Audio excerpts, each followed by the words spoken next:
I call now Pastor Israel is Mangonon. Shalom. God bless po. Maraming salamat po, Elder Jess. Magandang umaga po sa bawat isa. Ang ganda po ng yung awit natin, no? Binigyan po tayo ng authority ng ating Panginoon. At yung confidence po, dapat po, pwede ho ba nating isigaw yung hallelujah na may confidence po? Hallelujah! Sabay-sabay po tayo. 1, 2, 3. Hallelujah! Yan, lumayas na po yung demonyo. Ano po? Alam po ninyo, every time na nagsasalita tayo o sinasabi po natin yung amen, binibigkas natin yung hallelujah, dapat po may confidence yan. Yung buong paniniwala po natin na yung pag-amen natin, yung pagsang-ayon po natin sa salita ng Diyos ay gagawin niya at ginawa na niya po. Amen po ba? Kaya sa umaga pong ito, atin pong tingnan ang mga nakaraan po nating mga mensahe o kung ano po yung ating pinakatema sa buong buwan ng January. Yung fighting faith. Ano po? Yung kung paano po yung ating pananampalataya ay talagang lumalaban, nakikipaglaban, nakikipagbuno at ipagtatanggol po yung ating pananampalataya at hindi natin basta-basta isinusuko. At hindi natin kailanman isusuko. Amen po ba? Fighting faith. Unang Sunday po ng January, atin pong pinag-aralan, pinagbulay-bulayan kung paano po yung faith that fights deception. Paano nga ba natin paglalabanan yung pong deception? Ano po? Paano po yan? Natural. Ito po ay napaka-basic. Pag sinasabing basic, yung bang hindi na po masyadong tinitignan na parang importante. Basic lang naman yan ganito lang naman yan. Pero napaka-importante po yan. Ano po yung lagi nating naririnig para hindi po tayo ma-deceive? Pag-aaral ng salita ng Diyos. Amen po ba? Dapat po nasain natin ito, i-desire po natin ito. Ito po yung maging goal po natin dito sa 2025 na ito para itong ating pong tema na ito, yung fighting faith, magawa po natin na hindi na tayo talunan kahit kailan. Tayo po ay lalaban na ngayon. Amen po. Tama na po yung pagdideceive ng kaaway sa atin. Tama na po yung tayo ay lagi niyang nahuhugot. Ano po? Na ibabalik doon sa mga dati nating ugali. Tama na yan. Bigyan na natin ng tuldok yan. Amen po ba? Kaya mag-aral po tayo ng salita ng Diyos. Pangalawa po, ano po yung pangalawa? Faith that fights temptation. Ano po? Dapat, kung alam mo ang salita ng Diyos kaagad-agad, madidiscern mo. Ano po? Malalaman mo kaagad ang mga pamamaraan ng kaaway na ginagawa niya sa iyo para ibagsak ka niya. Dapat po kaya nating iwasan. Kaya natin tanggihan kung anuman po yung temptation na yan. Kung sa lalaki, inom, babae, sugal, sabong, dapat kaya na po natin yan natanggihan. Ayawan na po natin. Kung sa babae na-attract ka pa kung ano yung mga material na bagay, dapat kaya mo na yan natanggihan. Hindi ka na dapat matukso. Amen po ba? Marami pa po na dapat ituro o itinuturo ang Diyos sa atin. At sa umaga pong ito, ang atin namang pag-aaralan, ito po yung isa sa mga ginagamit ng kaaway sa kasalukuyan, yung pong oppression. Faith that fights oppression. Ano po? Pag-aralan po natin, ano ba ang oppression? Ang sabi po dito, prolonged, cruel, or unjust treatment or control. The state of being subject to unjust treatment or control. The mental pressure or distress. Lupig sa Tagalog po, pagsiil, pag-aapi, pagmamalupit, pagpapahirap, pananamlay o katamlayan, o chronic stressor that can lead to poor mental health. A type of trauma that can lead to mental health disorder like depression. Ano po? Napakatindi po ng oppression. Saan ba nagmumula yung oppression? Natural po. Kung minsan, madalas po yan nagmumula pag nai-stress ka na. Ano po, sa isang bagay. Pag nai-stress ka naman, ano po ang nangyayari doon sa kaisipan mo, sa buong katawan mo? Ano po? Nadidepress ka na. At yung mga espiritu po yan. Stress, ano po, depressed, at yung oppression. Kapag na-oppress ka na, ano po ang nangyayari sa isang tao? Kaya nga po yung sabi dito, yung a chronic stressor that can lead to poor mental health. Ano ang nangyayari sa ating sa kaisipan ng mga tao na na-oppress o nadidepress po? Hindi na nila nakokontrol yung kanilang kaisipan. Kung ano na po yung nangyayari sa kanila. Kung minsan ano po, magsabi-sabi na lang. Yun po yung espiritu ng oppression na nagagawa po sa isang tao. Ang sabi po dito, oppression is defined as being under attack, pressure, stress, or cruel control by someone or something. Ano po? Ito po yung oppression. Alam po natin ito kung paano po tayo ino-oppress ng kaaway. Espiritu po lahat yan. Kaya nga dapat lalabanan natin yan espiritual. Ano po? Kaya pag-aaralan natin sa umagang ito kung paano po natin mapapagtagumpayan ang espiritu ng oppression. Ano pa po ang sabi ng Luke chapter 4 verse 18 to 19? The Spirit of the Lord is on me. Nasa sa inyo ho ba ang espiritu ng ating Diyos? Because He has anointed me. Hinirang niya ako. To proclaim good news to the poor. He has sent me to proclaim freedom for the prisoners and recovery of sight for the blind, to set the oppressed free. Ano po? To proclaim the year of the Lord's favor. Yung Acts chapter 10 verse 38, and you know that God anointed Jesus of Nazareth with the Holy Spirit and the power. Then Jesus went around doing good and healing all who were oppressed by the devil, for God was with him.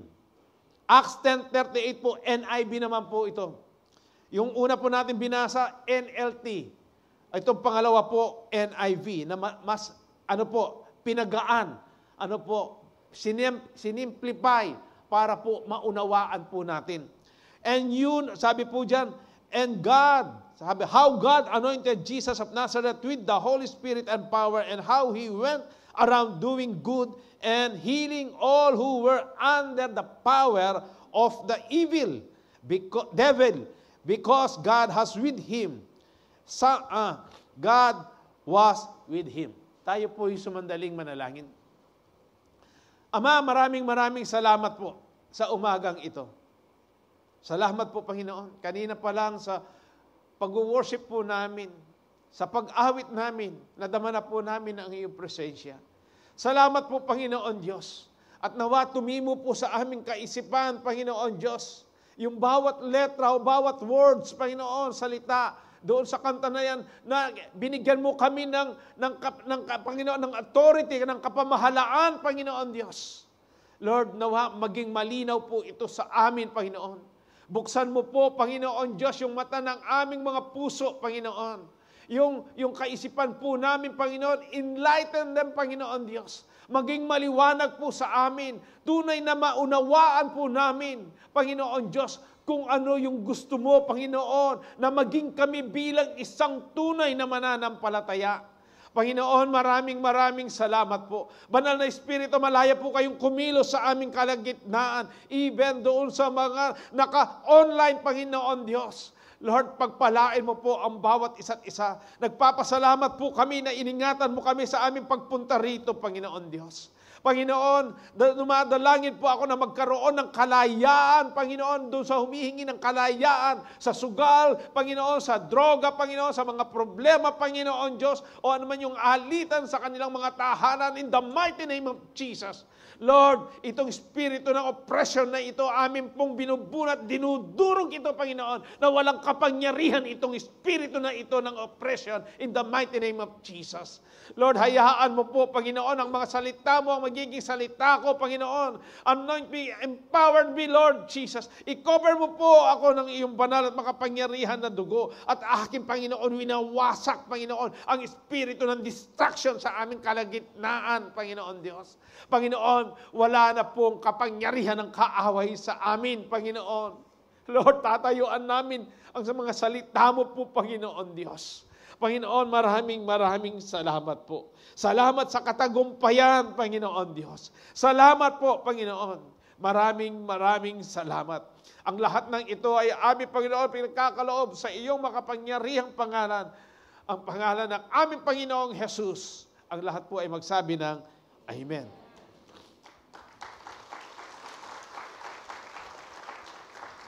Dito po sa binasa po natin sa Luke chapter 4 verse 18 to 19. Ang sabi po, the Spirit of the Lord is on me because He has anointed me to proclaim good news to the poor. He has sent me to proclaim freedom from the prisoners and recovery of sight for the blind, to set the oppressed free, to proclaim the year of the Lord's favor. Kapag ang banal na espiritu po ay nasa sa atin, ito po sinasabi, to set the oppressed free. Ano po? To proclaim freedom for the prisoners. Sino po yung mga prisoner dito? Tayo po dati, prisoner po tayo ng kamunduhan dito po sa lupang ito. Yung mga kasalanan po, ano po? Yung lust of the eyes, the pride of life, ano po? Lust of the flesh. Yan po, dati, dyan po, nakakulong tayo dyan. Prisoner po tayo. Pero ang sabi po dito, nung makilala po natin ang ating Panginoong Hesukristo, ang banal na espiritu ay nasa sa atin na po. Kaya nga ano ang sabi dito, the Spirit of the Lord is on me because He has anointed me. Hinirang niya ako, hinirang niya po tayo para ano po, to proclaim good news to the poor. He has sent me to proclaim freedom from the prisoner. Kung ito po ay ipinagkatiwala ng Ama sa ating Panginoong Hesukristo, tayo din po ipinagkatiwala sa atin ito na dapat po nating gawin. Amen po ba? Kaya sa Acts 10:38, ano po ang sabi niya? And you know that God anointed Jesus of Nazareth with the Holy Spirit and with power. Then Jesus went around doing good and healing all who were oppressed by the devil, for God was with him. Kapag ang banal na espiritu ay nasa sa atin, ito pong mga naka-highlight na ito, healing all who were oppressed by the devil, magagawa po natin. Matatanggal po yan. Maaalis po yan. Even kung sa sarili mo, pwede pong mangyari yan. Yung oppression, yung ginagawa ng kaaway, para hindi tayo makapagpatuloy sa ating pananampalataya, hindi tumatagpo yung ating pananampalataya sa ating Panginoon. Ino-oppress niya tayo kung ano-ano yung nilalagay niya sa ating kaisipan. Yung katulad po nitong mga binasa natin kung ano yung mga ibig sabihin, kahulugan ng oppression. Kaya po natin tanggalin yan. Kaya natin durugin yan. Kaya natin bunutin yan. Ano po? Para ang kapangyarihan ng oppression, wala. Hindi mangyari po sa atin. Sabi nga po dito, some say that the Bible describes demonic oppression as a demon temporarily gaining victory over a Christian. Baka intindihin po ninyo. Basahin po ninyo. Namnamin po natin yan. A demon. Demonyo. Temporarily. Hindi po siya permanent. Temporary lang. Ano po? Gaining victory over a Christian. Paano po nagkakaroon ng victory? Paano nananalo ang kaaway? Kapag pinayagan lang po natin siya. Kapag hinayaan po natin siyang kumilos sa buhay po natin. Kung ano sinasabi niya, hindi ka naman talaga tunay na Kristiyano, hindi ka naman tunay na born again. Laban mo na. Tingnan mo nga yung ginagawa mo. Yan ba yung born again? Ano ang dapat mong gawin? Buwan Oo nga no, ganito nga ako. Araw-araw, bakit ganito nga ako? Ayun, kapag ganun na ang sinagot mo, nakakapuntos na ang kaaway sa atin. Kaya nga, a demon temporarily gaining victory over a Christian. Ano pa po ang sabi? Tempting a Christian to sin. Doon ka na magsisimula, matitempt na magkasala. Na ako pamunta king church. Ay ako na upabiyarin ka na akong tayo sa no-offering. Nag-uumpisa. Kasi nagkaroon na po siya ng victory. Temporarily gaining victory. Kaya ngayon, nagsisimula ka na ngayon na magkasala. Sumasang-ayon ka na doon sa sinasabi niya. Ino-oppress ka lang. Dapat alam mo na hindi totoo yun. Pag-aaralan po natin yan mamaya. Hindering a Christian's ability to serve God. Ako pa mag-praise and worship. Hindi na muna ako sasama. Hindi na muna ako mag-aaser. Hindi na muna ako dadalo sa CEO. Yun na po. Doon pa lang sa umpisa, yung demon temporarily gaining victory, iyan na. Pagkatapos, tempting a Christian, hindi ka niya lang tinempe. Bakit tayo nangyayari? Ano ba yung John 10:10? Ano ba ang sinasabi? The thief cometh to steal, kill, and destroy. Ano ang una niyang gagawin? Steal. Ano yung nanakawin niya? Yung salita ng Diyos na nasa sa iyo. Buburahin niya yan. Tatanggalin niya o ititwist niya yan. Pagkatapos niyang nagawa yan, ano ang susunod? Kill. Pangatlo, destroy. Sisirain ka na niya. Yan ang trabaho ng kaaway po natin, si Satanas at ang kanyang mga kampo na demonyo.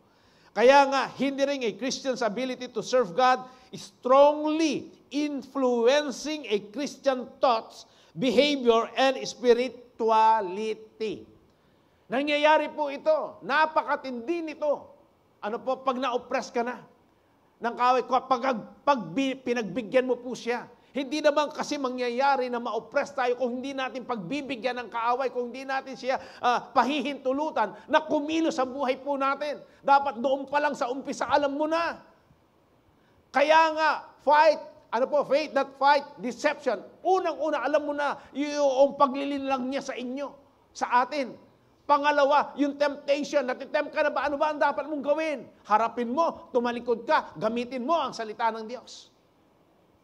At ngayon po, ito yung pinag-aaralan natin, yung oppression. Kaya nga, napakatindi po ng oppression. Effects of oppression, chronic sickness. Di ba? May sakit na yan, nagkakasakit po yung na-oppress. Kaya po, alano kay sarili na. Bisang mangan. Ingay na. Talagang parang lantang-lanta na sila. Wala na sila sa kanilang sarili. Mental torment, confusion, doubt, restlessness, inability to reason, emotional manifestations such as withdrawal and crying. Kaya nga may gagagaya. Kitnan miya yung nabalo, gagagaya. Siguro, stress siya, may oppress siya, depress siya, hindi ba ganyan? Yung isang tao na o-oppress? Kaya nga po, paano po natin mapaglalabanan yan? Ang sabi po dito sa ating pag-aaralan ngayon, to fight oppression with faith, you need to go to the throne of His grace. Tayong mga mananampalataya, ito po yung dapat na lagi pong nakaukit sa ating mga kaisipan o laging nasa puso po natin. Kapag ino-oppress ka ng kaaway, ano ba yung dapat mong gawin? Ikaw ba ay lumabas, manood ng sine, mag-mall, pumunta sa mga kaibigan mo, sabihin mo ang iyong mga problema sa kanila, o pumunta ka sa trono ng ating Panginoong Jesus. At doon mo iiyak, sabihin mo, kapag sinabi po, ano ba yung simbolo ng throne? Ito po yung supremacy, kapangyarihan. Makapangyarihan po ang Diyos natin. Amen po ba? Kaya kung sino man po dito sa atin na merong ganitong mga sitwasyon, ito po yung kasagutan na hinahanap ninyo sa umagang ito. Go to the throne of His grace. Sabi po, sa Hebrews chapter 4 verse 16, let us then approach God's throne of grace with confidence, so that you may receive mercy and find grace to help us in our time of need. Ano po? Confidence po kapag tayo po ay lumapit, pumunta sa harapan o sa trono ng ating Panginoong Hesus, na meron pong buong puso na pagtitiwala o matibay na paniniwala, meron pong buong pag-asa na yung ating dinadala sa Kanya, yung ating hinihiling sa Kanya, kayang-kaya niyang bigyan ng kasagutan. That is, yun po yung confidence natin.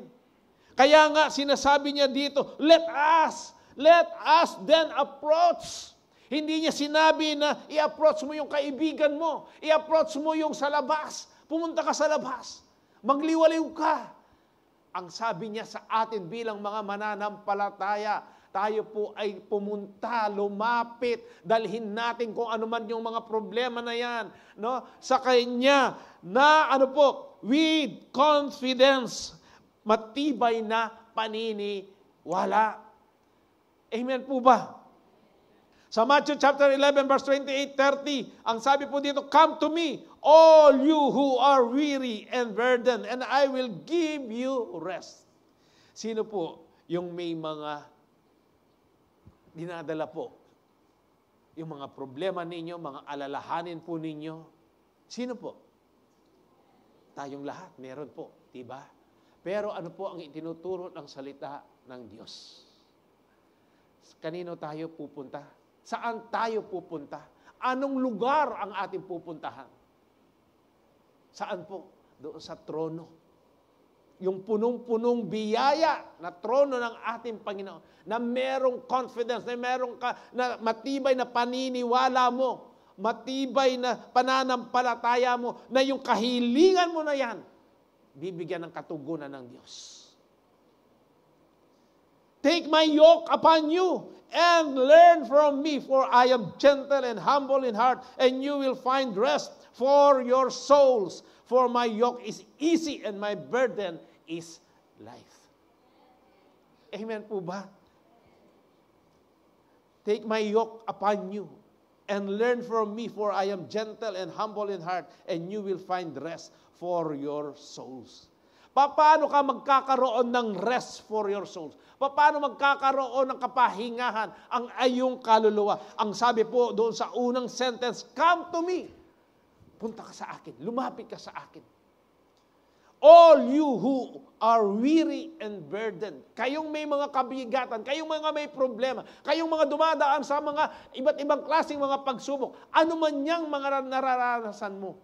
Ang sabi niya, and I will give you rest. And you will find rest for your soul. Hindi ba? Kapag lumapit ka sa ating Panginoon, ipinagkaloob mo sa Kanya, tunay yung kapayapaan, tunay yung kapahingahan na iyong mararanasan sa ating Panginoon. Amen po ba? For my yoke is easy and my burden is light. Jesus is the only one who can help us with whatever is oppressing us.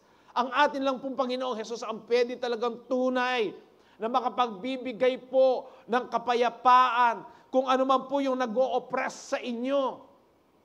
Kung ano man po yung sinasabi o sinisiksik ng kaaway sa inyong kaisipan. Sabihin lang po ninyo ang pangalang Jesus. Sabi ko nga po kagabi sa funeral service po, itamungan tayong lahat, alam natin, sabihin ang pangalang Jesus. Tama po ba? Alam natin, kahit na nung hindi pa tayo born again. Alam natin yan. Pero hindi naman natin alam kung ano ang ibig sabihin o ano ang magagawa ng pangalang Jesus sa iyo. Alam mo lang ang pangalang Jesus kasi wala kang relasyon sa Kanya. Pero kung meron kang relasyon sa ating Panginoon, Jesus, ito pong Jesus is the only one who can help us. Mangyayari po yan. Very powerful po ang pangalan ng ating Panginoong Jesus. Kaya nga po sa Philippians chapter 4 verse 6 to 7, don't worry about anything. Instead, Pray about everything. Huwag daw po tayong magulimihanan, huwag tayong mag-alala, sa anumang mga bagay. Ano po ang dapat natin gawin? Ano po? Pray about everything. Hindi po sinabing some. Everything. Naunawaan po natin. Lahat. Huwag kayong magulimihanan. Ano ba yung nagbibigay na sinisiksik ng kaaway sa inyo, sa atin po, upang tayo po ay mag-alala ng mag-alala, upang tayo ay ma-stress. At pupunta po doon sa oppression. Ano yan? Ang sabi po dyan, don't worry about anything, instead pray about everything. Tell God what you need. Tell God what you need.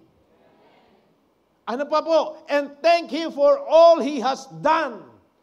Sabihin mo lahat ang iyong pangangailangan. Kanino? Kay Maria, kay Juan, kay Pedro? Kay Apong Makakalulo?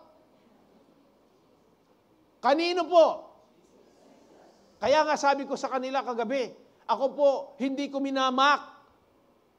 Ang sinasabi ko lang po dito, kung ano ang nakasulat sa salita ng Diyos, kung ano yung dapat nating gawin. Mamasa ko po. Pag-aralan niya yung salita na ng Ginoo. Aliwa mo ito makiramdam ka, aliwa ito sabihan mo, nasasabihin mo na dito ito na yung nakagisnan ko, dito na rin ako mamamatay, hindi po. Tagal lang at yun nakaking impyerno, bawian mo yan, pero wala na kang agawa.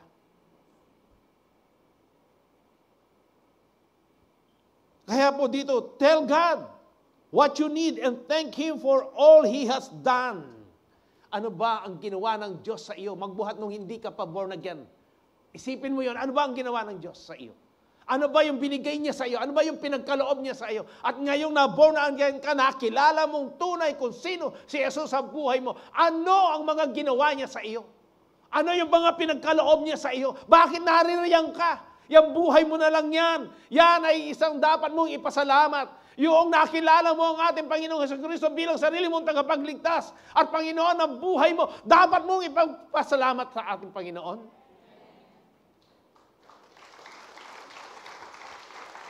Then you will experience God's peace, which exceed anything we can understand. His peace will guard your hearts and minds as you live in Christ Jesus. Hallelujah. Then you will experience God's peace. Sabi po dyan. Napakasimple po ng pinagagawa ng Diyos. Yung kanyang mga pamamaraan, ang tao pinahihirapan niya po. Nagiging mahirap po sa atin.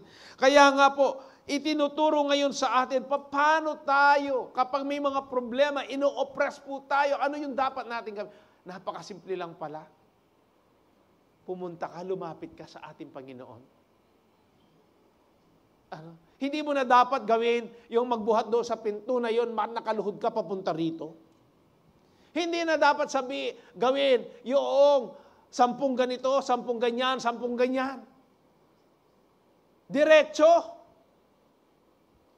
Yung ginawa po ng ating Panginoong Jesus sa krus ng Kalbaryo, nung sabihin niya, it is finished.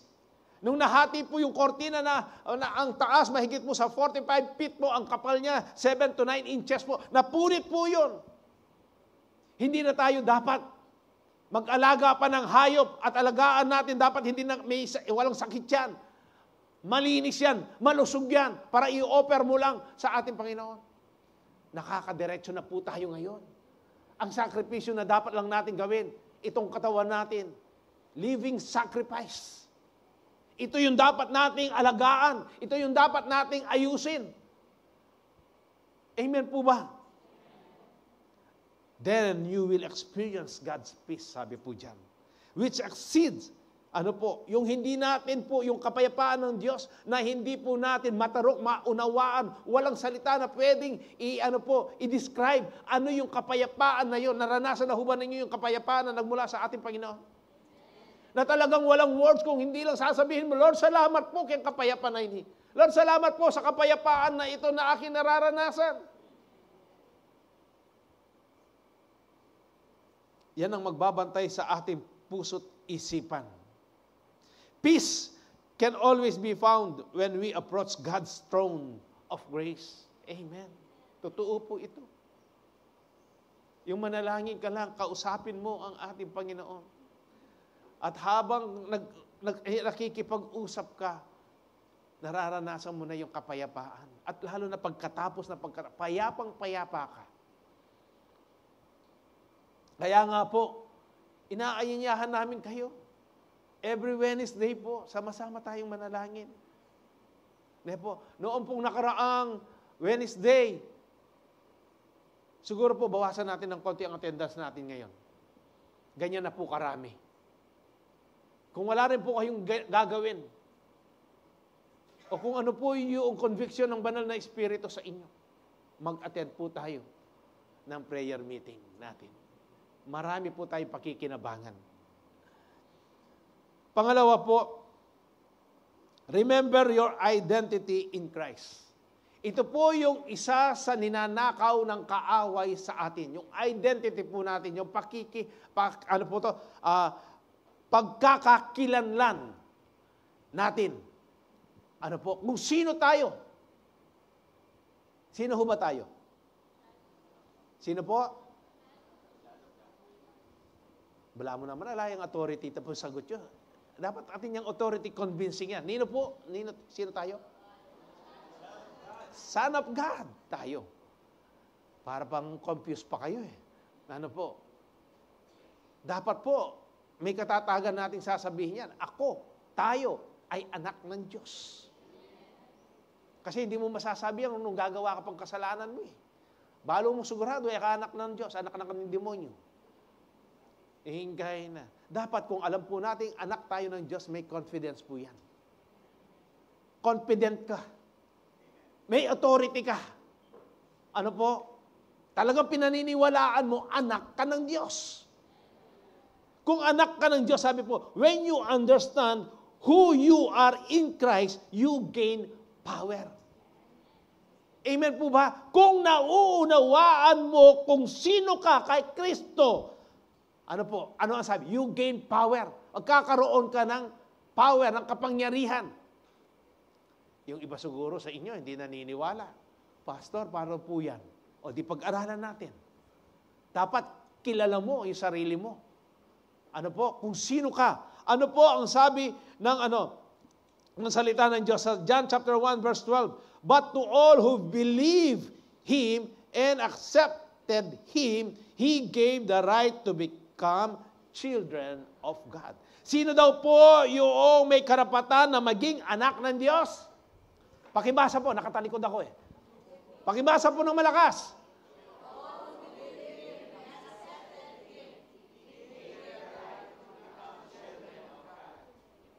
Naunawaan po natin ngayon kung sino yung may karapatan na maging anak ng Diyos.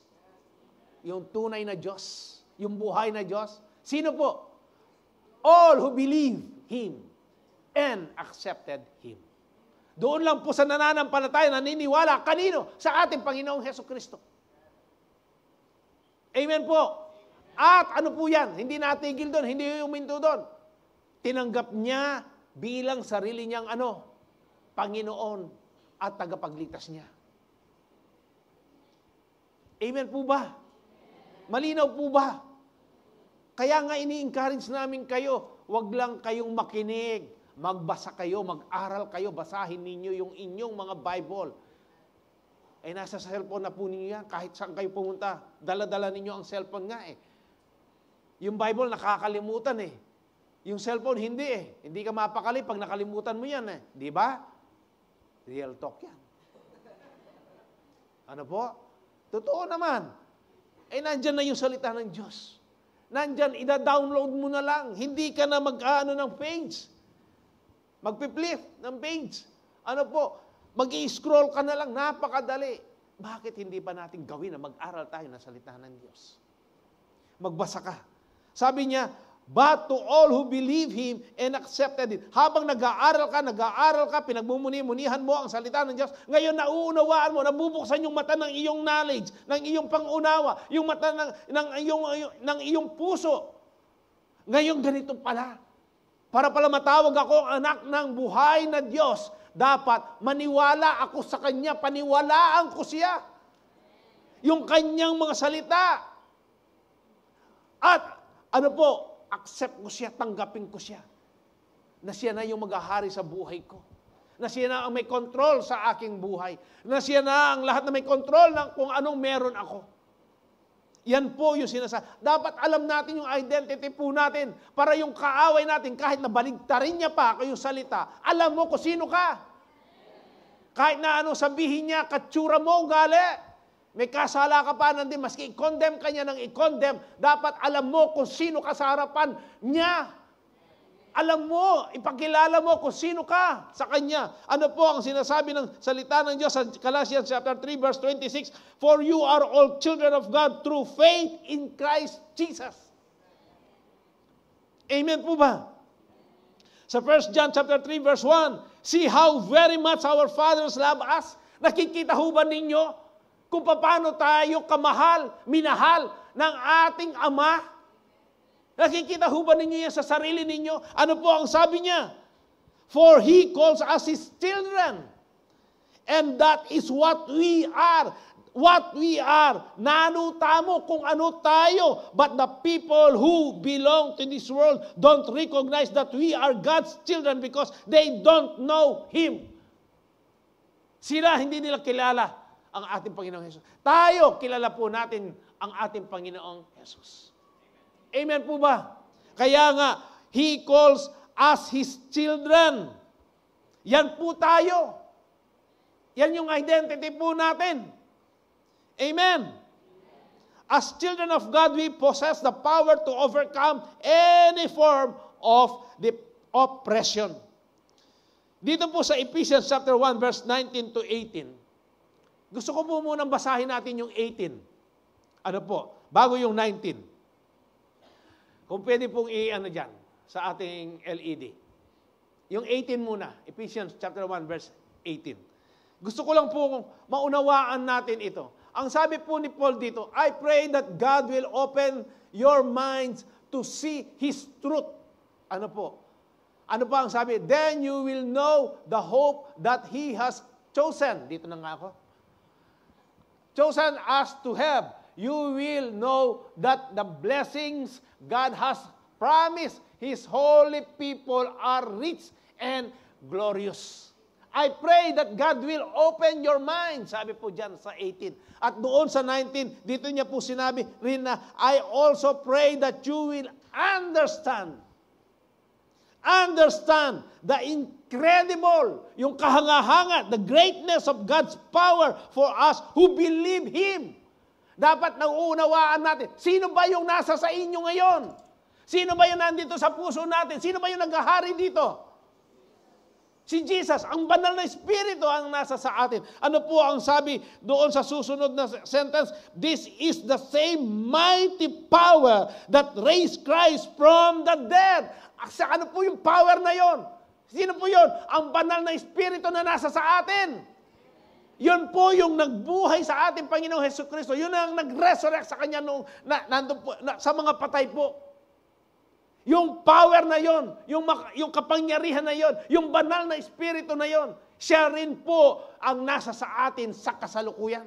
Siya po yung kumikilos sa atin.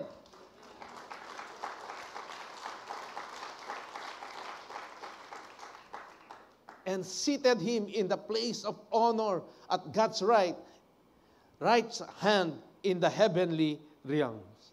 Alam po ninyo, dapat alam natin yung identity natin. Ano ba itong mga identity natin na ito? Hindi ba doon sa awit natin kanina, binigyan tayo ng authority? Luke 10:19, God has given us the authority to trample on snakes and scorpions and to overcome all the power of the enemy and no one can harm us. And nothing can harm us. Dapat alam po natin yan. May authority tayo. Meron tayo pong kapamahalaan. Para ano po? Lamukutan niya yung Satanas. Pandalpakan niya yung Satanas. At na dapat pwedeng agawa. Itang sira na katamo. Itang ibagsak na katamo. Hindi lang yun Luke 10:19 na yan. Yung 2 Corinthians 10:4. Ano po yun? Binigyan niya tayo ng divine power to demolish strongholds of the enemy. Yung po 1 John chapter 4 verse 4. Greater is He that is within us.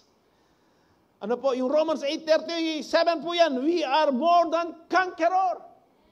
Amen po ba? Dapat alam natin yung identity po natin na yan.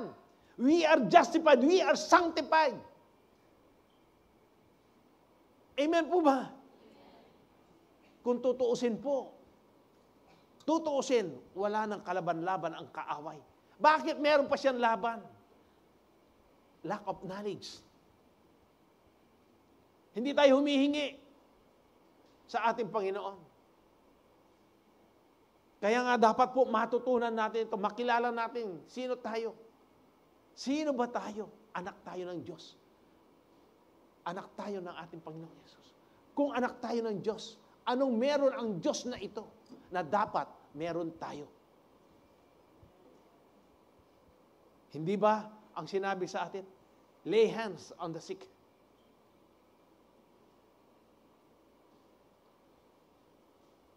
Ipatong natin ating mga kamay sa mga may mga karamdaman. Ipanalangin natin sila. Ano po? Ang sabi, lay hands on the sick. Ipag-pray po natin. Hindi po sinabi roon na ikaw ang magpapagaling.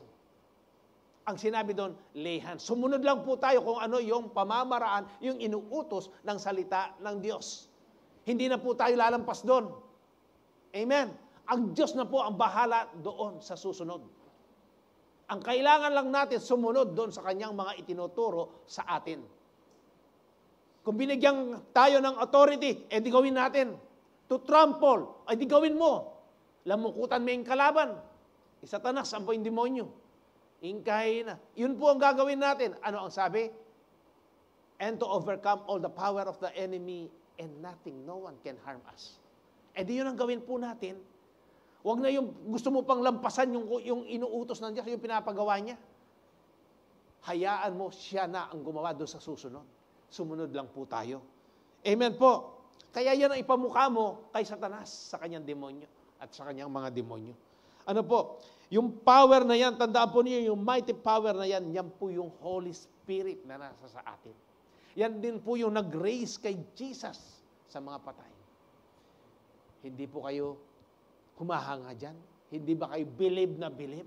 Yung palang power na yon, yung banal na espiritu na yon na nagbuhay po sa ating Panginoong Jesucristo sa mga patay, ay siya rin palang nasa sa atin? Amen po ba? Malinaw, po kaya katamo, malinaw po ba sa atin? Ano? Ang kailangan lang po natin, maniwala tayo. Believe. Choose to believe. Amen. As sabi po dyan saan na pa tayo? Ayan, Ephesians chapter 2 verse 6. Ano po ang sabi? For He raised us from the dead along with Christ and seated us with Him in the heavenly realms because we are united with Christ Jesus. Amen po ba? Tandaan po natin yung identity po natin sa ating Panginoon. Meron po pinagkaloob sa atin. Alam po ba ninyo yung armor of God? Ano po yung Ephesians chapter 6? Ano ba yung mga pinagkaloob sa atin ng ating Panginoon? Dapat alam po natin yan. Kaya pag nandyan yung kalaban, Satanas, yako, maka full armor ko, kembinye na ning ginukana ko, asandata ko. Ano po ba yan? Ang sabi po dyan, belt of truth, breastplate of righteousness, shoes of the gospel, sabi po yan, shield of faith, helmet of salvation, sword of the Spirit, yung salita po ng ating Panginoon. Dapat balo mo rin, balo tahala rin, para yung kalaban kaharap mo, kahit na ino-oppress ka, kahit na yung matindi pang oppression, ang ipagkaloob niya, alam mo kung sino ka sa harapan ng Diyos, kung anong meron ka. Ano po, ipamukha po natin sa Kanya. Amen po ba? Itong 2025, kung ino-oppress ka ng kaaway sa pinansyal, in the mighty name of Jesus, Satanas, anak na ako ning Diyos, in Creator na ning heaven and earth, at lahat ng meron dyan, lahat ng mga nakikita, siya yung great provider ko. Amen? Aliway tayo. Hindi po yung nagmamanok-manukan ka. Hindi ka naman kasi manok eh. Tao ka. Bakit hindi ka nga pumunta doon sa trono ng Diyos? Amen. At ipakilala mo kay Satanas kung sino ka. Amen po ba? Luke 10:19, I have given you authority. Ito po yung sinasabi ko na kanina pa. Ano po? To trample on snakes and scorpions and to overcome all the power of the enemy. Nothing will harm you. Alam po ninyo, tuwing ako po ay inaano ng kaaway, ino-oppress niya, o nai-stress po ako, binibigyan niya ako ng isang bagay na talagang nai-stress yung buong katawan ko. Ito po yung lagi kong ginagawa. Tandaan mo, Satanas, ikay yung demonyo kayo. Yako, ing ating kapamahalaan, binigay ng aking Panginoong Jesus. Kung hindi mo siya kilala, siya yung lumalang, siya yung hari ng mga hari, Diyos ng mga Diyos. Siya yung nagparusa sa iyo, magpaparusa sa iyo. Pakilala niyo po ito. Sabihan niyo kaya. With authority. Amen. At kung ano man po yung mga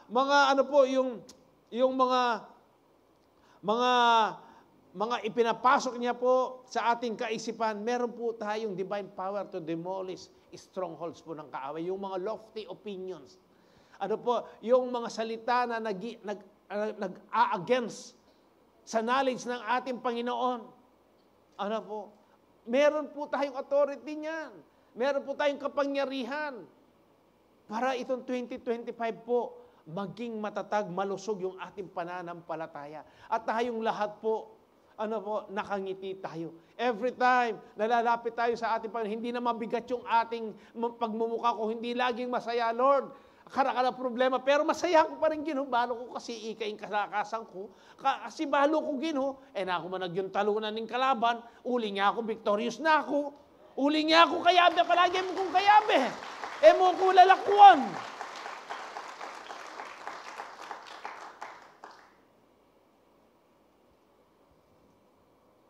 Ang sarap po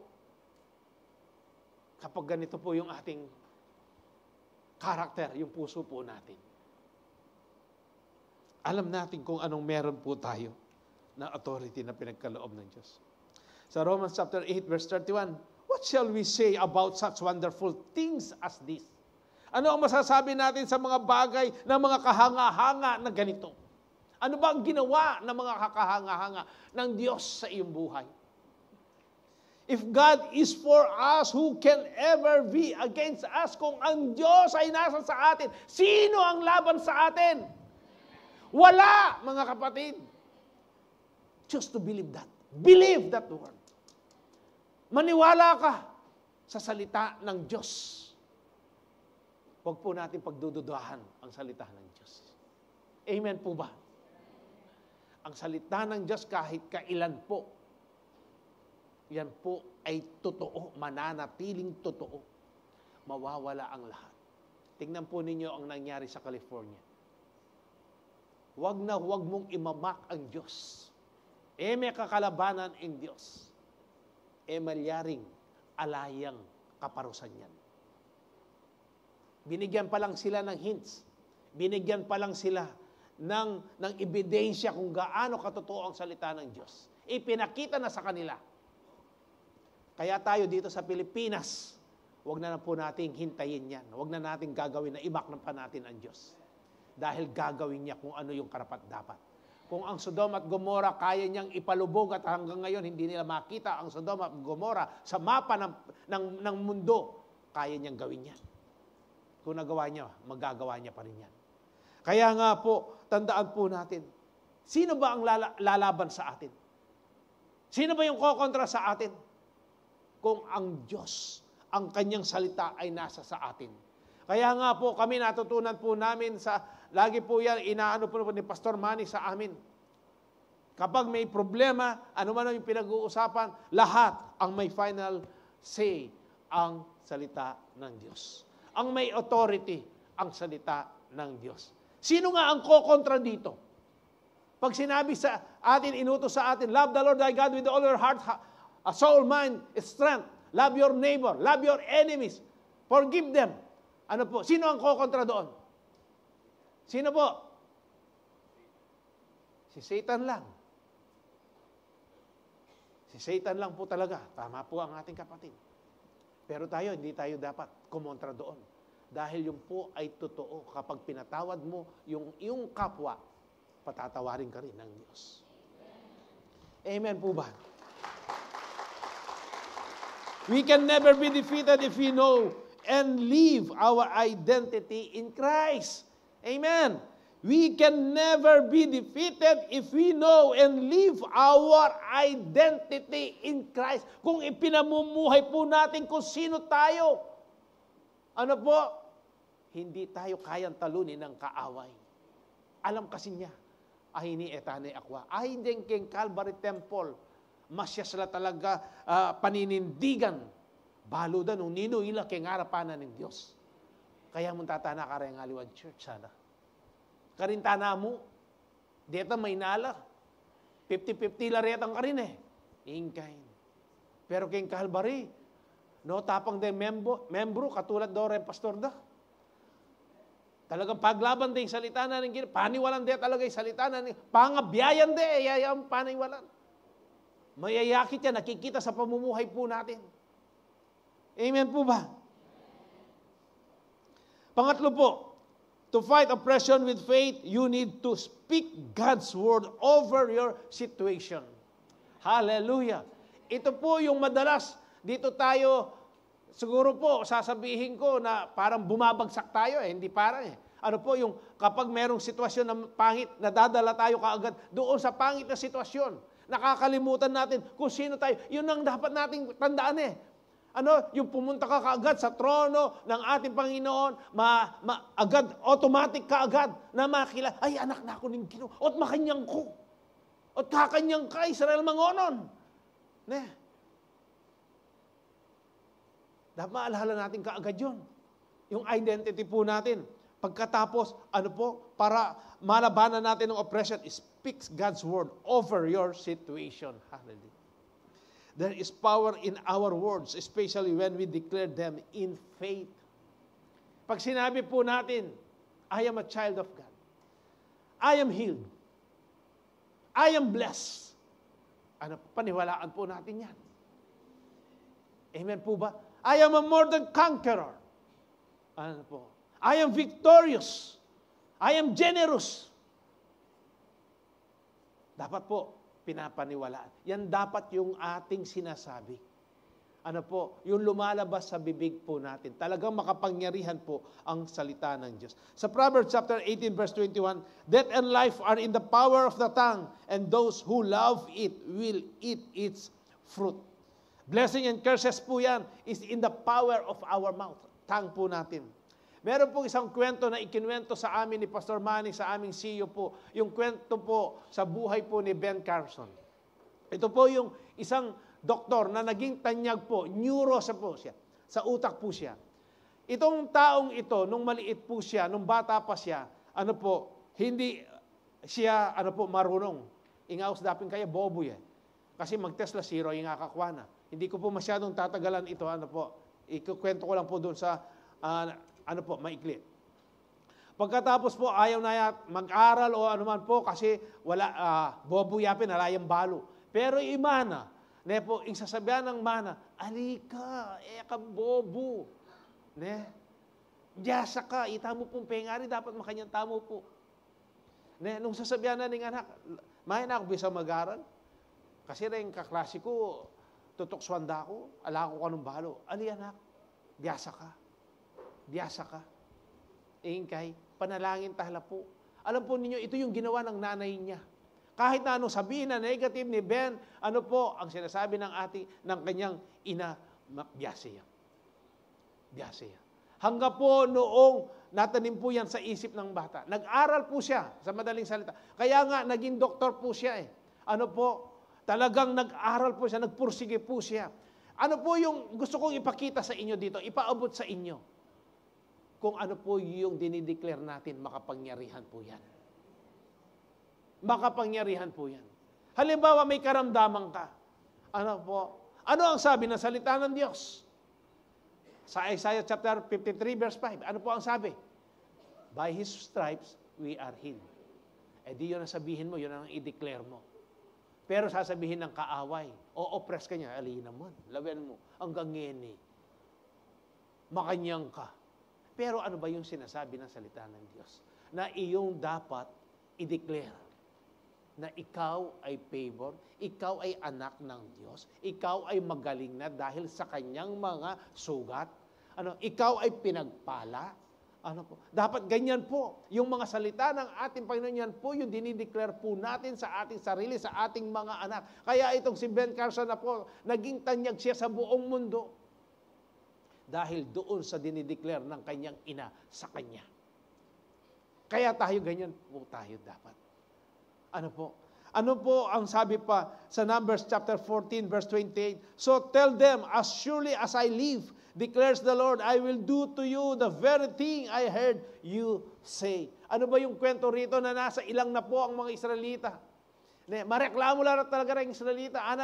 Ang dami na pong ipinakita, ipinaranas na kamangha-mangha ang ating Panginoon sa kanila. At bulag lang. Sabi ko nga, pag pinag-aaralan ko ito, yung kwento ng mga Israelita, bakit ganito sila? Literal, nakita po nila kung paano yung pagkain sa langit, yung mana, nahulog dyan, ibigay sa kanila, kumain, sila lang nakakain nun eh. Tayo, hindi na po tayo makakakain ng mana. Pagkatapos gusto nila ng karne, dumating ang napakaraming pugo. Hindi din sila nagutom. Kitang-kita sa dalawang mata po nila. Pero ano sabi nila? Nung nahihirapan, konting hirap lang. Mahaya pa kayong Egypt, ating cheese, ating hamburger, ating chicken joy, ating Big Mac, ating Burger King. Dimdam na nga ning ginita, narinig po ng Diyos yun. Matetanakin naririnig po ng Diyos yan. Kung ano yung dinideclare po natin, ano po yung sinasabi natin. Kapag meron po tayong problema, ano ang dapat nating gawin? Ano yung dapat nating sabihin? Hindi ba sabi ng James chapter 1, consider it pure joy? Di magalak ka, Lord, salamat po. Kaya problemang ay salamat po dito sa sa mga trials na ito. At alam ko po, Panginoon, victorious na ako na namang Ginoo. Balo ko kaya meron ka. Alam ko, bibigyan mo ako ng kalakasan, ng kapangyarihan. Para itong mga problema, itong mga trials na ito, anuman itong mga negative na nangyayari sa akin, Lord, panalo na po ako, Panginoon. Anak mo ko At mo na ako magpaboran, Ginoo Kaluguran mo ko, Ginoo. Yun po yung dapat lumalabas sa bibig po natin. Aliwa ito, na naman uya na naman di Judith. Ginoo. At ang sabihan, Lord, ikaw po yung great provider ko. Balo ko, binye mo na lang, mag-withdraw na ako po. Ingay na. Dapat ganun tayo Sa pangunawa, sa isip po natin, Pastor, bala mo atakan yan, murit ka bala mo, kahit yan kasi yung tinuturo sa atin Yung i-declare natin kung ano yung salita ng Diyos sa buhay po natin. May paniwala ni Satanas na bala mo murit ka. Iyang murit. Aliwahita mo.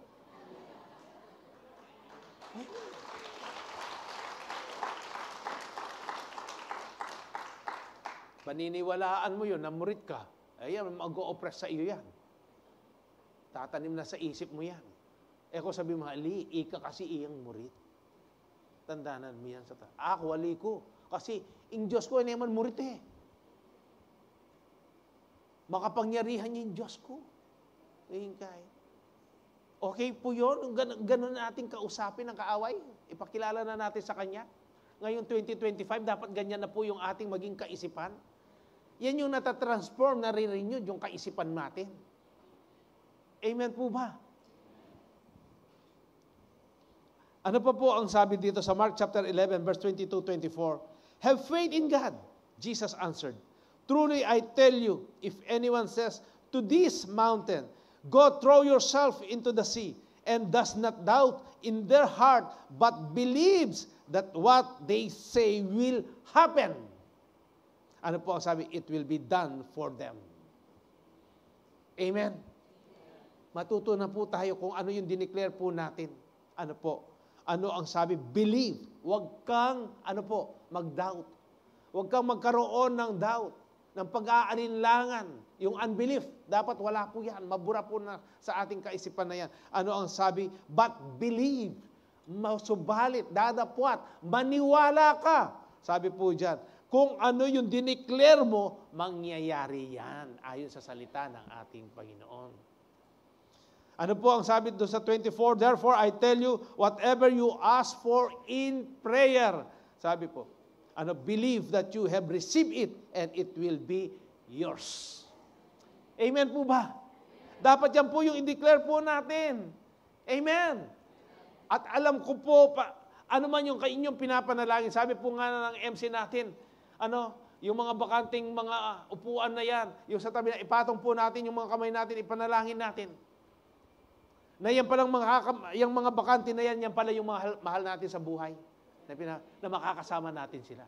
Alam po ninyo, bakit tayo napakarami ngayon? Yan po yung bunga ng panalangin ng isa nating kapatid na isang naging manggagawa po dito, si Pastor Balyares. Lagi pong umaakyat yan dito sa taas. Dahil noon po, ang service namin, siguro, kung dito, 10, doon sa gitna, wala. At tapos meron po. Mabibilang po ninyo na Pero itong kapatid natin ng ito, pinapanalangin niya po yan, isa-isa, yung mga upuan na yan. Yan mismo kung saan kayo nakaupo. Ipinapanalangin niya po yan. Na balang araw, mapupuno po ng tao yan, nasasamba sa ating Diyos.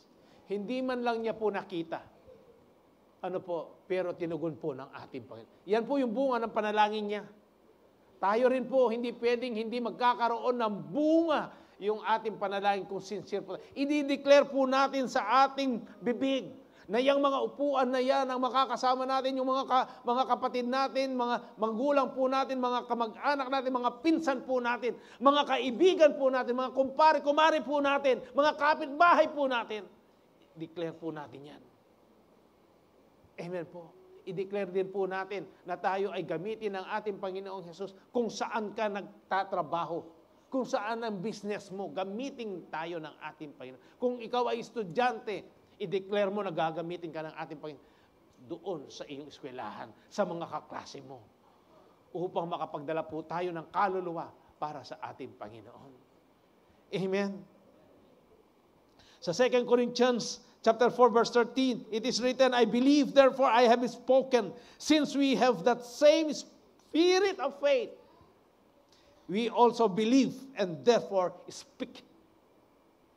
Uulitin ko po, it is written, I believe, nakasulat, ako'y naniniwala, nananampalataya, therefore I have spoken, at sasabihin ko.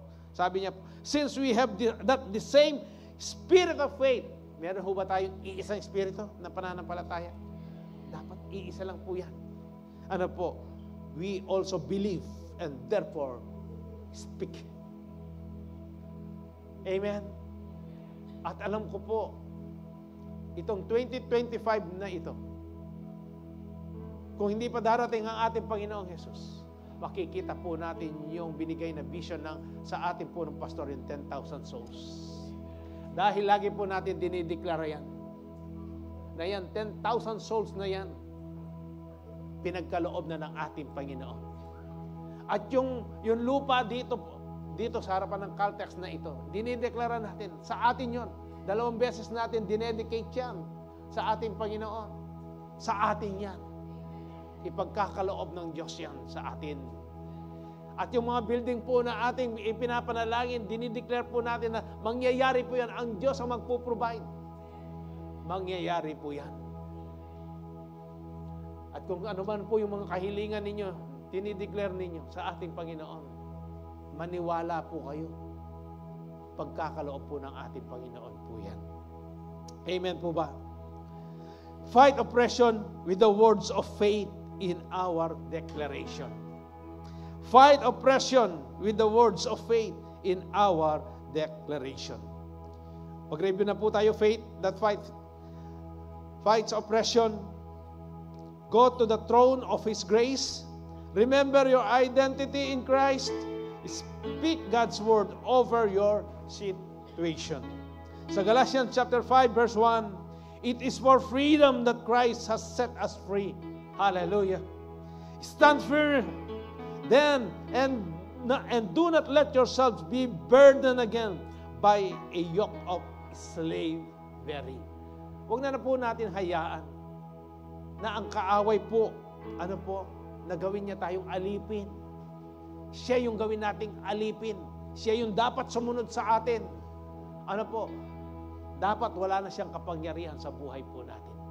Ano man po yung mga espiritong oppression na yan, na lagi pong inilalagay ng kaaway sa inyo, sa atin, ito po yung pamamaraan ng Diyos, ipinagkaloob niya po sa atin ngayong umagang ito. Go to the throne of His grace. Kung nararanasan mo na talagang nanghihina ka, parang talagang nilulupig ka na niya, lumapit ka sa ating Panginoong Yesus. Umiyak ka, sabihin mo ano yung pangangailangan mo. Sabihin mo ano yung nangyayari sa iyo. Remember your identity. Huwag mong kalilimutan. Huwag po natin kalilimutan. Anak tayo ng Diyos. Amen po ba? Speak God's word over your situation. Lagi po nating tandaan ang mga salita ng Diyos. Yan po yung sandata natin. Para gamitin natin sa anumang po sitwasyon natin. Amen po ba? It is for freedom that Christ has set us free. Stand firm. Tumayo po tayo na may katatagan. Amen po ba? Na kahit po talagang boxingan ka, uppercut, down cut, side left, right, dungusa na kaning kalaban, makatalakad ka pamuring matatag. Uling balo niya kasi, no ka rin kamunta, no ka rin kanino ka lumapit. Alam mo yung identity mo. At alam mo kung ano yung meron ka. Yung sandata na meron ka. Yung ipoproklema mo sa sarili mo. More than conqueror ko. Victorious ko. Greater is He that is within me than he who is in this world. I am a child of God. I am healed. I am blessed to be a blessing. Amen po ba? Christ is our freedom from any form of oppression. Christ is our freedom from any form of the oppression. Hallelujah. Pwede ho bang bigyan natin ng papuri ang ating Panginoong Yesus? Yung para po sa Kanya.